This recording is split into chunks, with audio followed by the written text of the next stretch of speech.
O Senhor esteja convosco. Proclamação do Evangelho de Jesus Cristo segundo Lucas. Naquele tempo, Jesus contou esta parábola para alguns que confiavam na sua própria justiça e desprezavam os outros. 2 homens subiram ao templo para rezar. Um era fariseu e o outro cobrador de impostos. O fariseu, de pé, rezava assim em seu íntimo: ó Deus, eu te agradeço, porque não sou como os outros homens, ladrões, desonestos, adúlteros, nem como este cobrador de impostos. Eu jejuo 2 vezes por semana e dou o dízimo de toda a minha renda. O cobrador de impostos, porém, ficou à distância e nem se atrevia a levantar os olhos para o céu, mas batia no peito dizendo: meu Deus, tem piedade de mim, que sou pecador. Eu vos digo, este último voltou para casa justificado, o outro não. Pois quem se eleva será humilhado, e quem se humilha será elevado. Palavra da salvação.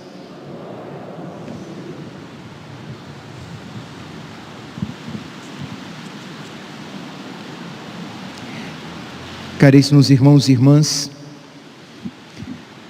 já há alguns dias nesta semana, e nós poderíamos dizer, já desde o início da Quaresma, que nós temos enfatizado, repetido enfaticamente a necessidade de nós cumprirmos as obras quaresmais com o coração.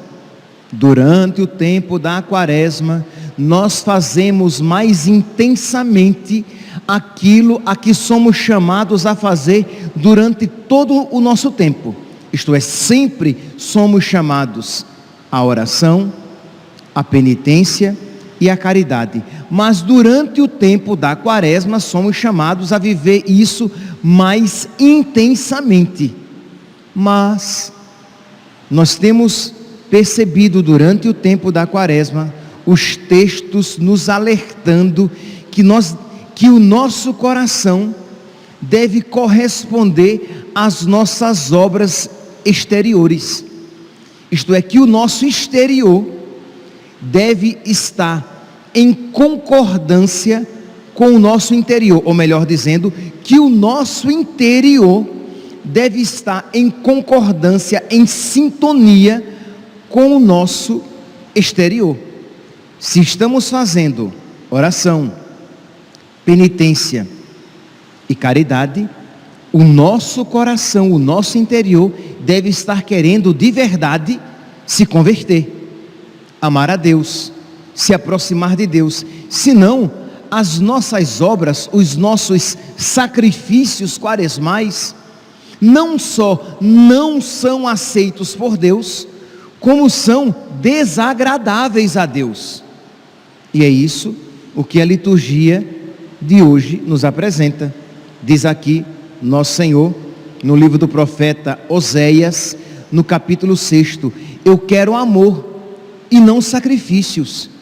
Quero o conhecimento de Deus mais do que os holocaustos. Por quê? Porque o povo de Deus era expert em oferecer sacrifícios. O povo de Deus, neste contexto aqui, não deixava de realizar os holocaustos, isto é, as obras exteriores estavam em dia, mas o coração tão longe de Deus. Eles faziam os sacrifícios, eles jejuavam, eles devolviam os dízimos, o dízimo até da hortelã. Nós iremos encontrar em uma passagem em que há esta afirmação, quer dizer, os menores dízimos, as menores obras exteriores, mas o coração continuava empedernido, amarrado, engastado, enfiado, enraizado no pecado, de modo que aquelas obras exteriores não eram agradáveis a Deus. No Salmo 50, nós poderíamos dizer que é o salmo penitencial por excelência.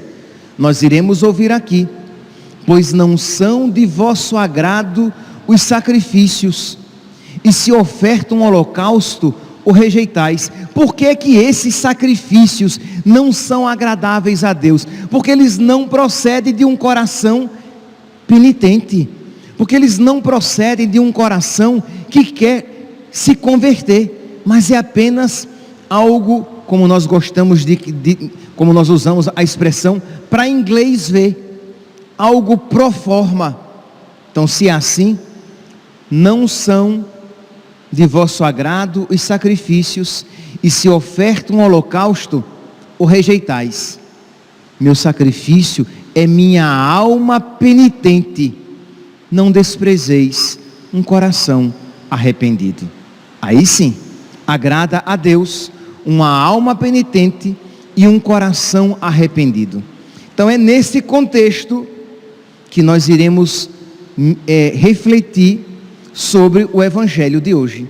Diz aqui: Jesus, que vê os corações, Ele vê os nossos corações, Ele está vendo os nossos corações agora, tanto de vocês que estão aqui, sentados nos bancos da igreja, como de vocês que estão acompanhando pelas redes sociais. Ele conhece os nossos corações. Então Jesus ali diante da sua assembleia, na sua plateia, Jesus que vê os corações, Ele resolve então contar uma parábola, mas uma parábola que vai tocar na ferida, vai ali no ponto fraco. Diz aqui: naquele tempo, Jesus contou esta parábola para alguns que confiavam na sua própria justiça e desprezavam os outros. Então aqui está o porquê, a pedra de toque, o ponto de a chave interpretativa de toda a parábola. A parábola foi contada para aqueles que confiam na sua justiça e desprezam os outros. Os interlocutores não sabiam. E Jesus começa e diz: 2 homens subiram ao templo para rezar. Um era fariseu e o outro um publicano. Isto é, um era religioso e o outro era um pecador público. Imagine, um era conhecido como um homem de religião e o outro era conhecido como um homem pecador. E diz que o fariseu, de pé, rezava assim no seu íntimo: ó Deus, eu te agradeço, porque eu não sou como os outros homens, ladrões, desonestos, adúlteros, nem como este cobrador de impostos. Eu jejuo 2 vezes por semana e dou o dízimo de toda a minha renda. Meus irmãos, eis aqui o perigo para todo penitente, o perigo para todo aquele que pratica a religião, a vaidade e o orgulho. E esses 2 pecados, eles matam a caridade em nós. Esses 2 pecados, ou qualquer um deles, não precisa, os 2 não precisam estar presentes. Então, a vaidade e o orgulho, ou a vaidade ou o orgulho, estando presente, matam a graça de Deus no nosso coração, de modo que aquilo que seria belo se torna odioso a Deus. Aquilo que seria motivo de engrandecimento, de uma semelhança com Deus, nos torna semelhantes a Lúcifer, porque ele tinha tantos dons, mas movido pela vaidade e pelo orgulho. E era isso o que movia este fariseu, porque a partir desses pecados que nós podemos observar, nós percebemos que ele não amava a Deus e não amava o próximo. Ele louvava-se a si mesmo e desprezava a Deus, porque ele diz o quê? Ah, Senhor, eu não sou como este publicano, eu faço isso, isso e aquilo. Então ele louvava-se a si mesmo e desprezava aquele publicano.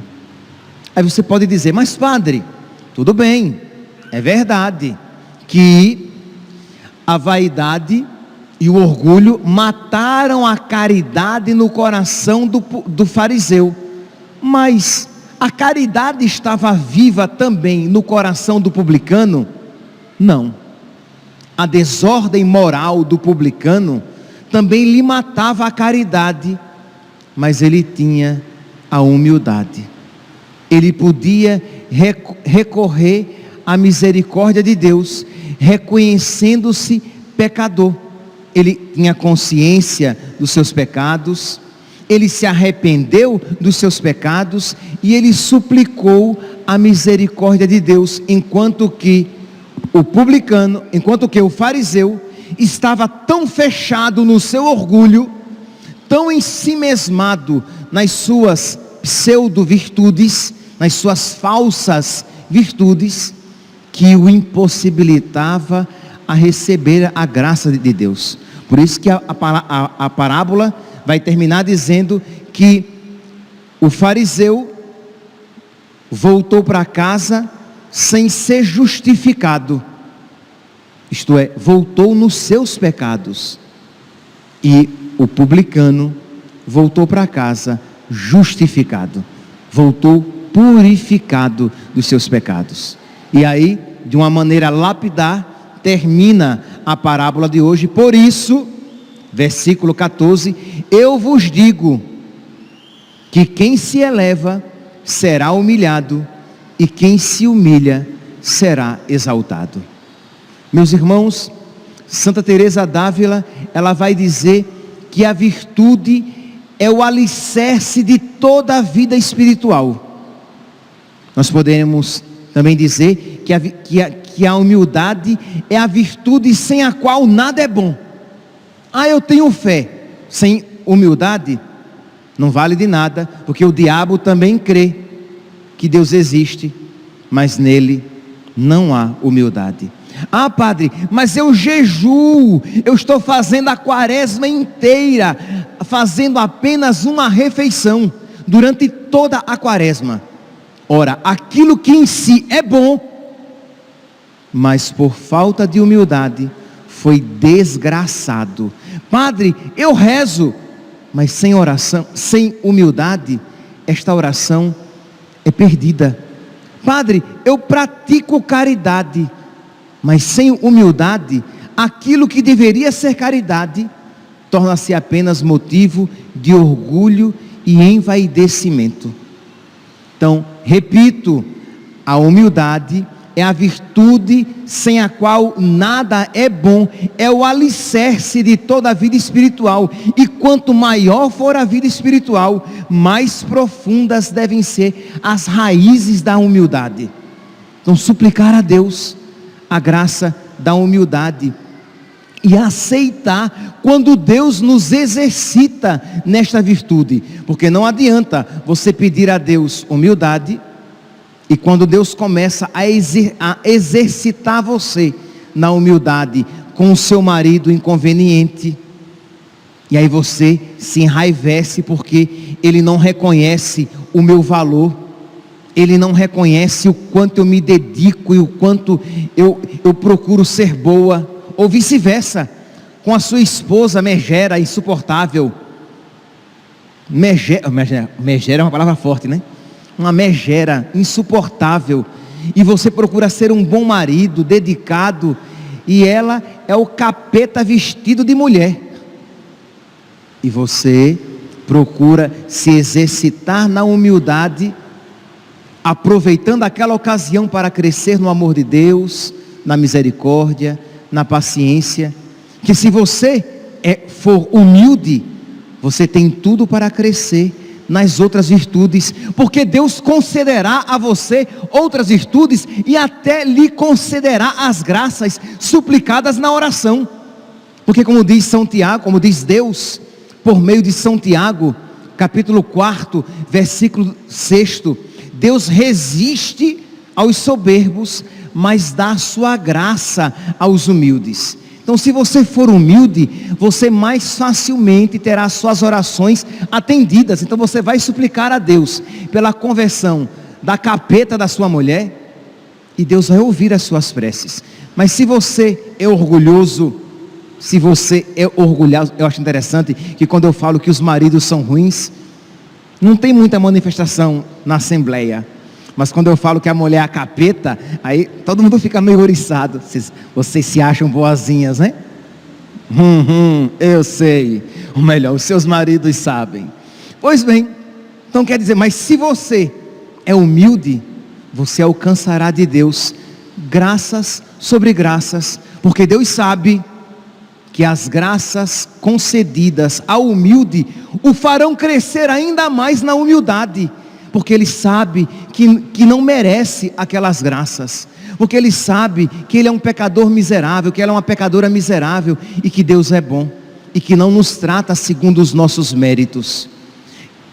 Virtude esta que, se estivesse presente no coração do fariseu, o faria virtuoso de fato, se ele dissesse: meu Deus, se este publicano tivesse recebido as graças que eu recebi, ele seria muito mais santo que eu. Esta frase é de Santa Teresinha do Menino Jesus. Se este pecador, se você vendo uma prostituta, um drogado, um ladrão, um estuprador, se você vendo aquele miserável pecador, você dissesse: Jesus, mas se ele recebesse tantas graças que eu recebi, ele seria muito melhor do que eu. Isso faz com que você se coloque no mesmo nível do pecador e tenha misericórdia dele, e suplique a misericórdia para ele. Mas se você diz: mas eu não sou como este publicano pecador, eu sou muito melhor porque eu faço isso, isso e aquilo, eu rezo o terço, eu jejuo, eu vou à missa todos os dias, e aí você tem toda uma lista que parece fazer você merecedor, merecedora de graças e virtudes. Santa Teresa d'Ávila, mais uma vez, ela vai dizer que a humildade é a raiz é a rainha de todas as virtudes. Ela diz assim, palavras suas: ó Rei do céu, não há rainha que mais vos obrigue a render do que a humildade. Isto é, a humildade faz com que Deus se renda e com que Deus conceda tudo àquele que é humilde. Então, repito: ó Rei do céu, não há rainha que mais vos obrigue a render do que a humildade. É por isso que nós chamamos a Virgem Maria de onipotência suplicante, que ela é todo poderosa quando suplica, porque ela é a Virgem humilíssima. Ele olhou para a humildade da sua serva. Isto é, dentre todas as virtudes existentes na Virgem Maria, quando Deus olhou para ela, mais se agradou da sua pequenez. Ele olhou para a minha pequenez, para a humildade da sua serva. E quando aquele coração é humilde, ele alcança tudo de Deus, ele alcança todas as graças de Deus, porque a humildade, ela move o coração de Deus. Continua Santa Teresa d'Ávila: do céu, a humildade, do céu ela vos trouxe as entranhas da Virgem. Isto é, Deus aceitou se humilhar, a kenosis de Deus, o rebaixamento de Deus, no ventre da Virgem Maria, fazendo-se um de nós, sem deixar de ser o que era, tornou-se o que não era, sem deixar de ser Deus, tornou-se homem, sem deixar a Trindade, começou a habitar como pobre criatura entre os homens pecadores. Então, do céu a humildade vos trouxe às entranhas da Virgem, e também por ela é que vos atraímos as nossas almas. Isto é, também pela humildade que nós atraímos Deus para habitar nos nossos corações. Mas se formos orgulhosos, nós teremos as portas do nosso coração fechadas para Deus. Se alimentarmos a vaidade, o orgulho em nós, Deus, por amor e misericórdia, não nos concederá graças. Porque se nos conceder, tornar-nos-emos mais orgulhosos e vaidosos. Então, porque Deus nos ama, Deus resiste os soberbos. Percebe? Que não é por falta de amor de Deus, mas se aquela criatura já é tão orgulhosa e vaidosa, com aquele tiquinho de pseudo-virtude que tem, se eu torná-lo mais virtuoso, mais orgulhoso ele será, porque não tem humildade, virtude sem a qual nada é bom. Continua Santa Teresa e termino. Por isso, mais vos possuirá quem mais humilde for, e vos possuirá menos quem menos tiver humildade. Meus irmãos, eu não preciso dizer qual deve ser a súplica do nosso coração neste sábado, neste final da terceira semana da Quaresma. Humildade, para que a nossa oração, penitência e caridade sejam verdadeiramente virtuosas, para que Deus nos conceda as graças que trazemos no nosso coração, para que Deus nos faça virtuosos, para que Deus nos faça santos, porque se nós não tivermos humildade, repito, quase que a exaustão, quase que ao cansaço de fazer vocês ouvir, mas se nós não tivermos humildade, as nossas virtudes, que serão falsas virtudes, nos tornarão semelhantes a Lúcifer, cheio de qualidades, mas totalmente em trevas, por causa do seu coração tão fechado a Deus. Que nós então, neste sábado, dia em que nós sempre recorremos à Virgem Maria, nossa mãe, que nós peçamos a ela, humilíssima, perfeitamente humilde, que nos ensine a ser humildes também, e nos dê paciência nos exercícios de humildade, quando eles forem postos na nossa vida. Louvado seja nosso Senhor Jesus Cristo, para sempre seja louvado.